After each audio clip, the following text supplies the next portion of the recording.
dans quel univers de jeu de rôle je fais jouer mes joueurs? Eh bien c'est Agon et Royaume Crépusculaire.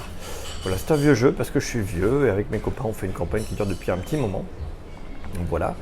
Je vais essayer de vous donner des astuces sur comment j'ai construit cette campagne. Mais avant, en deux mots, qu'est-ce que c'est Agon et Royaume Crépusculaire? Imaginez que les arts, c'est les divinités. On a la sculpture, ça toutes des noms.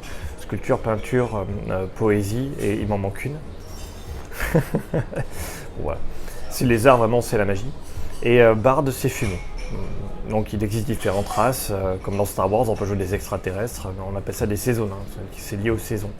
On a l'automne, l'été, le printemps, l'hiver, sans surprise. Et l'automne a trahi les muses, elles ont trahi l'art libre et se sont alliées à un grand méchant qui est une autre divinité, le théâtre, le dramaturge, qu'ont créé les muses. Donc, les muses ensemble, elles voulaient créer l'ultime perfection, elles ont créé un dramaturge qui avait la voix éraillée et ça leur a pas plu et ils ont dit mais c'est pas un dieu ça.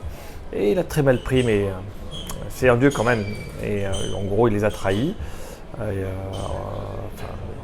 Je m'embrouille, je vais trop dans les détails.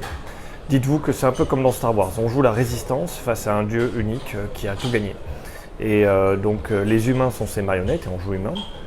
Et il y a d'autres saisonins qui sont des héros des saisons, des héros des muses, qui sont là un peu, c'est la résistance, quoi, ils sont là pour t'aider. Et en plus, on a les saisonins des races extraterrestres, les saisonins de l'hiver, n'importe quoi, de l'automne, qui sont des grands méchants. Beaucoup sont corrompus, quasiment tous, parce que leur maître a trahi, il y a eu une espèce de pacte qui a été fait par le sang, la vie et la mort. Donc voilà, Agon et Royaume Crépusculaire, on joue là-dedans. Et je vois que j'en ai déjà beaucoup trop parlé, même si c'est pas beaucoup. C'est baroque, c'est capé épais, c'est la flamboyance, c'est flamboyant.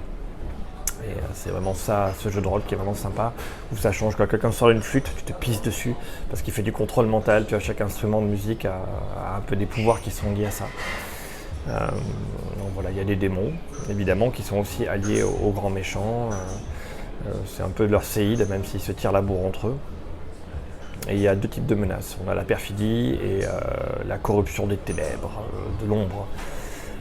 Voilà, c'est plutôt sympa. Donc je vais refaire une vidéo qui va expliquer comment j'ai construit ma campagne, juste après.